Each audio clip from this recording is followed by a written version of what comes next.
Hello students, हम Gresham के नियम को कंटिन्यू करेंगे। इसके पहले भी क्लास में हमने what is Gresham's law, circumstances of Gresham's law, scope of Gresham's law, ये सारी चीज़ों को हमने बताया था। अभी हम आपको लिमिटेशंस ऑफ ग्रेशम्स लॉ बताएंगे। ग्रेशम के नियम की सीमाएं क्या हैं, अपवाद क्या हैं। ग्रेशम के नियम की क्या सीमाएं हैं, इनके अपवाद क्या हैं, इनके डिमेरिट क्या हैं। तो सबसे पहली बात तो हमने अभी ये जाना कि ग्रेशम का नियम लागू क्यों होता है, क्या कारण रहा।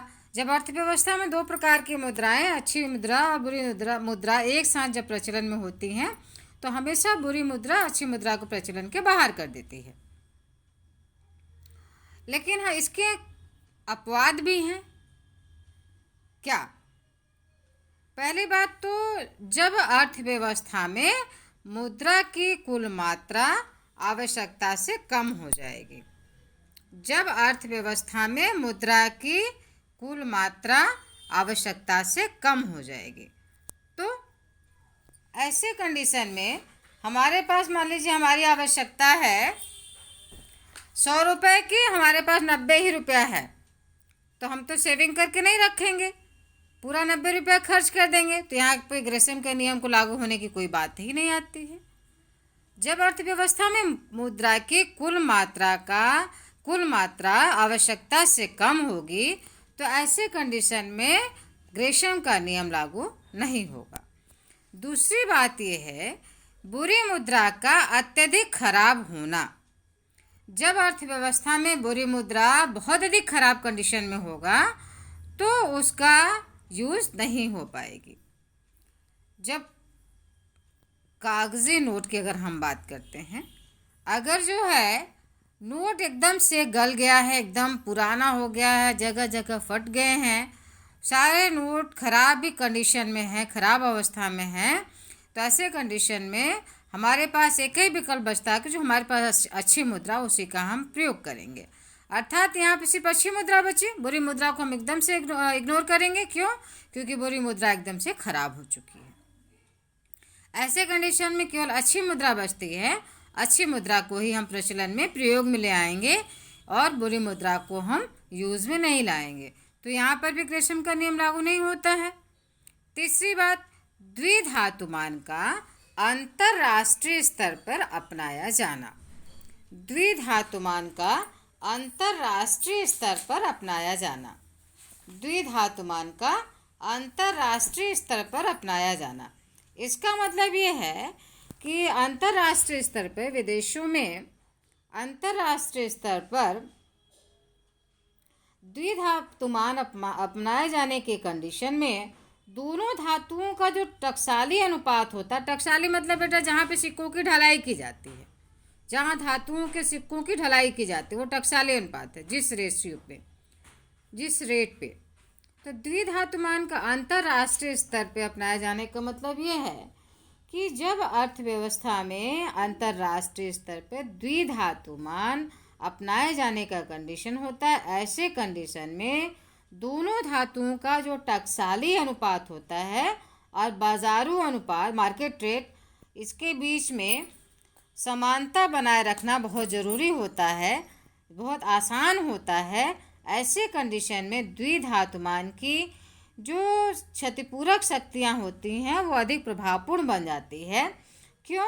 क्योंकि अंतर्राष्ट्रीय स्तर पे एक धातु के अभाव में उसकी जो पूर्ति दूसरे धातु की अधिकता से अधिक हो जाती है।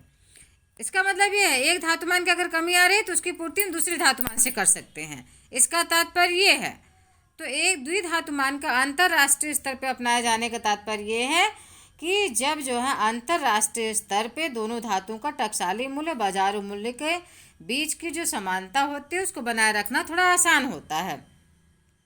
ऐसी दशा में द्विधातुमान की जो क्षतिपूरक शक्तियां हैं, क्षतिपूरक मतलब कि एक के बदले में दूसरे की पूर्ति कर देना, एक से दूसरे की पूर्ति कर देना, तो शक्तियां अधिक प्रभावपूर्ण बन जाती हैं। क्यों? क्योंकि अंतर्राष्ट्रीय स्तर पे एक धातु की अभाव में उसकी जो कमी होती है उसकी पूर्ति दूसरे धातु से की जा सकती है।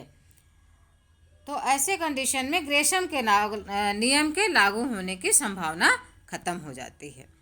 नेक्स्ट आपका है बुरी मुद्रा का सांकेतिक रूप में और सीमित मात्रा में प्रचलन में होना।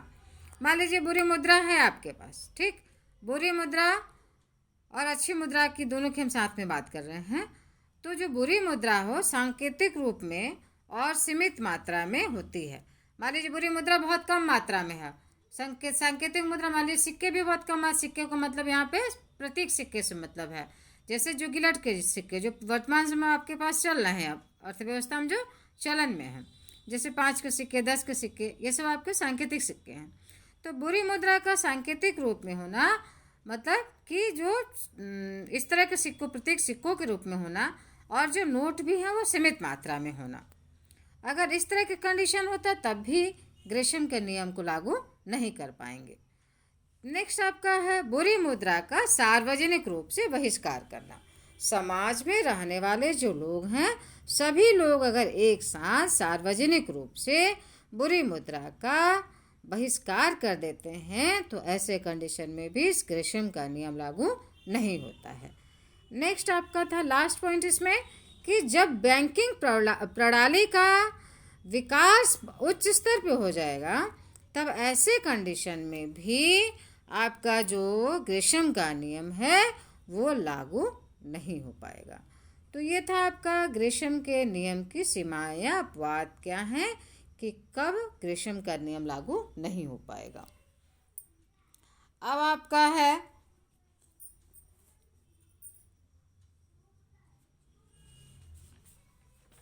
Importance of Gresham's law. आधुनिक समय में ग्रेशम के नियम का क्या महत्व है? आधुनिक समय में ग्रेशम के नियम का क्या महत्व है? Importance of Gresham's law in the modern as.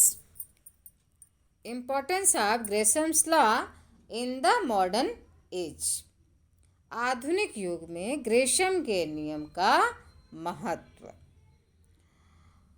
Gresham के नियम की अवधारणा की अगर हम बात करते हैं तो धातुमान व्यवस्था के अंतर्गत मूल रूप से हुआ था। वर्तमान समय में विश्व के किसी भी देश में धातुमान की व्यवस्था प्रचलन में नहीं है, इसलिए ग्रेशम का जो नियम है वह ऐतिहासिक मात्र केवल रह गया है। आधुनिक अर्थशास्त्री भी इसे इसके नियम की संज्ञा को देना आवश्यक समझते हैं। कब? जब ये ग्रेशम का नियम ऐसी सामाजिक स्थिति को मान के चलता है जिसमें धातुओं की प्रधान मुद्राएं चलन में होती हैं और लोग आर्थिक लाभ की संभावना से प्रेरित होते हैं। प्रेजेंट टाइम में ग्रेशम का नियम थोड़ा लागू है। कब? आप देखते हैं इस समय भी अर्थव्यवस्था में अच्छी बुरी मुद्राएं एक साथ प्रचलन में होती। धातु सिक्कों की बात हम नहीं कर रहे, पत्र मुद्रा मान की बात कर रहे हैं, पेपर मनी की बात कर रहे हैं। कागजी नोट इस समय अर्थव्यवस्था में चलन में है और कागजी नोट हमेशा अर्थव्यवस्था में केवल नए नोट नहीं होते हैं, नए और पुराने नोट भी प्रचलन में होते हैं। तो ऐसे कंडीशन में ग्रेशम का नियम लागू होता है। लेकिन इसके बाद भी बैंकिंग विकास इतना तेज हो गया, इतना अधिक हो गया है कि पत्र मुद्रा, साख मुद्रा का जो अधिकाधिक प्रचलन का परिणाम है वह ग्रेशम का नियम वहाँ पे अब बहुत महत्वपूर्ण नहीं रह गया है। भारत जैसे देश में अगर देखा जाए तो भारत जैसे देश की स्थिति ये है, यहाँ कागज की मुद्रा, रुपए का सांकेतिक सिक्का, छोटी सहायक मुद्राएं चलन में है, लेकिन इन मुद्राओं को संग्रह करने के दृष्टिकोण से नहीं रखा जाता है। क्यों? क्योंकि जो धातुएं प्रचलन में है वो सभी घटिया स्तर के हैं, सभी घटिया और सस्ते धातुओं की बनी हुई हैं। इनको गलाने पे किसी भी तरह के लाभ की संभावना नहीं होती है, इसलिए इसको संग्रह करके लोग नहीं रखना चाहते हैं। बैंकिंग व्यवस्था का व्यापक स्तर पे विकास हो चुका है। परिणाम ये है कि यहाँ पे भी मुद्रा का संचय का महत्व कम हो गया है। लोग अपनी बचत को सोना, चांदी, भूमि के रूप में रखना चाहते हैं। इस तरह संचय कर अपने पास जो रखने की दृष्टिकोण है वो संदर्भ में मुद्रा का महत्व कम होता जा रहा है। अतः ग्रेशम के नियम को लागू होने का जो अवसर है वो लगभग नगण्य हो गया है, लगभग नहीं के बराबर हो गया है। ये आपका था ग्रेशम के नियम का महत्व। ग्रेशम के नियम का महत्व आपका नेक्स्ट टॉपिक इसमें है। नेक्स्ट टॉपिक आपके सिलेबस में है rule of money in capitalist socialist and mixed economy. Role of money in capitalist, socialist and mixed economy. तो role of money in capitalist economy. पूंजीवादी अर्थव्यवस्था का क्या मतलब है? पूंजीवादी अर्थव्यवस्था का क्या मतलब है? पूंजीवादी अर्थव्यवस्था का तात्पर्य है, पूंजीवादी अर्थव्यवस्था का मतलब ये है कि जब जो है अर्थव्यवस्था में उत्पत्ति के साधनों पर निजी स्वामित्व नियंत्रण होता है तो आपका पूंजीवादी अर्थव्यवस्था कहलाता है। पूंजीवादी अर्थव्यवस्था का तात्पर्य ऐसी आर्थिक दशाओं से है जिसमें उत्पत्ति के साधनों पर निजी स्वामित्व और नियंत्रण होता है और इन साधनों का उपयोग व्यक्तिगत लाभ के दृष्टिकोण से किया जाता है। ऐसी अर्थव्यवस्था में मुद्रा सर्वशक्ति संपन्न मानी जाती है। एरिक रोल ने बताया कि मुद्रा उस यंत्र का अनिवार्य अंग होती है जो कि अनियोजित समाज को नियंत्रित करता है। तो पूंजीवादी अर्थव्यवस्था में मूल्य यंत्र ही, प्राइस मैकेनिज्म ही अलग अलग आर्थिक क्रियाओं को निर्देशित करता है। अब पूंजीवादी अर्थव्यवस्था मुद्रा का महत्व किन किन कारणों से है, क्या क्या कारण है कि मुद्रा का महत्व ज़्यादा समझा गया। पहला तो उत्पादन संबंधी निर्णय लेने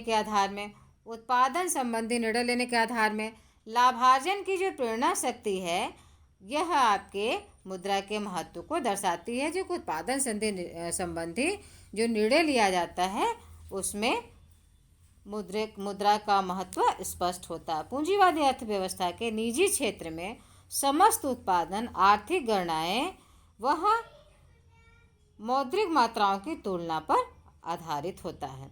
दूसरा है उपभोक्ता को सार्वभौमिकता का आधार। जो भोक्ता है एक मुद्रा रहित अर्थव्यवस्था में राशनिंग व्यवस्था को लागू करना पड़ेगा, अर्थात कि समाज उत्पाद को वितरित करना होगा। अतः वो भोग की चयन की जो स्वतंत्रता है वो समाप्त हो जाएगी। यहाँ पे उपभोक्ता की जो चयन संबंधी स्वतंत्रता है वह प्राइस मैकेनिज्म पर आधारित होती है। नेक्स्ट आपका है सामूहिक उत्पादन के वितरण का आधार। उत्पादन की जो प्रक्रिया है अत्यंत घुमावदार होती है। उत्पादन की प्रक्रिया अनेक व्यक्तियों द्वारा पूरी की जाती है, इसलिए सामूहिक उत्पादन में प्रत्येक सहयोगी साधन को उसका प्रतिफल देने की समस्या उत्पन्न होती है। नेक्स्ट आपका बचत एवं विनियोग पे प्रभाव। बचत एवं विनियोग पर प्रभाव। पूंजीवादी अर्थव्यवस्था में व्यक्ति अपनी आय का कितना भाग उपभोग करेगा, कितना बचाएगा, कितना विनियोग करेगा, ये सभी निर्णय मूल्य यंत्र के द्वारा संचालित होता है। नेक्स्ट आपका संगठित साख बाजार का विकास। पूंजीवादी अर्थव्यवस्था में साख बाजार का बहुत ही महत्वपूर्ण स्थान होता है और साख बाजार का विकास मुद्रा के प्रयोग पर ही आधारित होता है। सामाजिक एवं आर्थिक स्वतंत्रता का आधार। मार्शल ने ये कहा कि मौद्रिक अर्थव्यवस्था का जो विकास है उसके विकास ने ही आधुनिक स्वतंत्र व्यवसाय की प्रणाली को संभव बनाया है। तो ये सब कारण है आपके पूंजीवादी अर्थव्यवस्था में मुद्रा के महत्व के, या इनके द्वारा आप स्पष्ट कर सकते हैं कि पूंजीवादी अर्थव्यवस्था में मुद्रा का क्या महत्व है। That's all.